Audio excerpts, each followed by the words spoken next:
नमस्कार, मैं नियाज खान और आप देख रहे हैं एनएमएफ न्यूज। सचिन तेंदुलकर, मोहम्मद सिराज जैसे कई क्रिकेटर हैं जिन्होंने अपने पिता के निधन की खबर के बावजूद टीम इंडिया के लिए मैच खेलकर देश के प्रति अपना फर्ज निभाया। और अब इस लिस्ट में एक और नाम जुड़ गया है, उमेश यादव का, जो पिता के निधन के बावजूद इंदौर में खेले गए तीसरे टेस्ट मैच में खेलने उतरे और 3 विकेट भी लिए।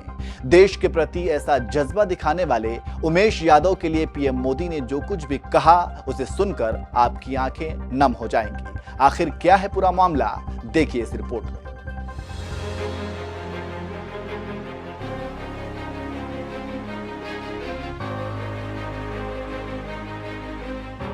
ऑस्ट्रेलिया और भारत के बीच खेली जा रही बॉर्डर गावस्कर टेस्ट सीरीज का दूसरा टेस्ट मैच जीतने के बाद टीम इंडिया तीसरे टेस्ट मैच की तैयारी कर रही थी कि इसी बीच टीम इंडिया के तेज गेंदबाज उमेश यादव के पिता के निधन की खबर आ गई।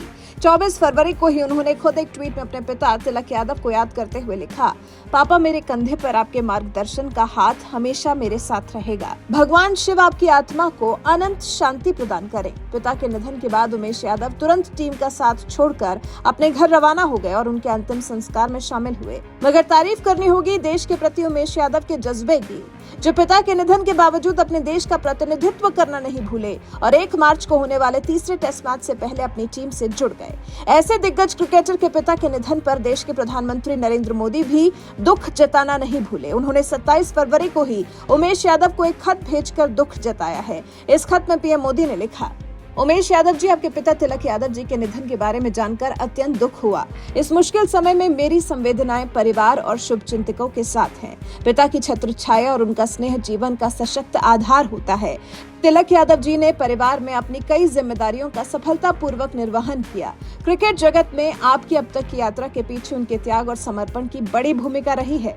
आपने अपने जीवन में जो भी फैसले लिए, उन पर पूरा विश्वास जताते हुए हमेशा आपके साथ खड़े रहे। पीएम मोदी ने उमेश यादव को भेजे इसी खत में आगे लिखा, तिलक यादव जी के निधन से आपके जीवन में आई रिक्तता की पीड़ा को शब्दों में व्यक्त नहीं किया जा सकता। उनका देहावसान परिवार के लिए एक अपूर्णीय क्षति है। आज वो सशरीर इस संसार में नहीं है, पर उनसे जुड़ी यादें और जीवन मूल्य परिवार के सदस्यों के साथ बने रहेंगे। ईश्वर से प्रार्थना करता हूँ कि वो इस कठिन समय में शोक संतप्त परिजनों और शुभचिंतकों को ये दुख सहन करने का धैर्य और संबल दें। टीम इंडिया के तेज गेंदबाज उमेश यादव को उनके पिता के निधन पर खत भेजकर पीएम मोदी ने दुख जताया, तो उमेश यादव ने भी इसके प्रति पीएम मोदी का आभार जताते हुए लिखा, मेरे पिताजी के निधन पर आपके शोक संदेश के लिए धन्यवाद, माननीय प्रधानमंत्री नरेंद्र मोदी जी। ये खत मेरे और मेरे परिवार के लिए बहुत मायने रखता है। अपनों को खोने का दर्द क्या होता है, ये बात देश के प्रधानमंत्री नरेंद्र मोदी भी जानते हैं, क्योंकि कुछ ही महीनों पहले उनकी मां हीराबेन का भी निधन हुआ था, जिन्हें वो बेहद प्यार करते थे। मां के निधन की खबर सुनते ही पीएम मोदी घर पहुंच गए थे और मां के अंतिम संस्कार में शामिल हुए। इतना ही नहीं, अंतिम संस्कार की क्रियाओं को निभाने के तुरंत बाद पीएम मोदी भी देश के प्रति अपना फर्ज निभाने के लिए काम पर लौट आए थे और कई आधिकारिक बैठकों में भी उन्होंने हिस्सा लिया था, जिसकी खूब तारीफ भी हुई थी। बहरहाल, जिस तरह से पीएम मोदी ने टीम इंडिया के तेज गेंदबाज उमेश यादव के पिता के निधन पर खत भेजकर दुख जताया है, इसी बात से आप समझ सकते हैं कि देश के लिए अपनी ताकत झोंकने वाली हस्तियों के लिए पीएम मोदी के दिल में कितना सम्मान है। वो दुख की घड़ी में जिस तरह से अपने नागरिकों के साथ खड़े नजर आते हैं, इस पर आपका क्या कुछ कहना है? अपनी राय हमें कमेंट कर जरूर बताएं।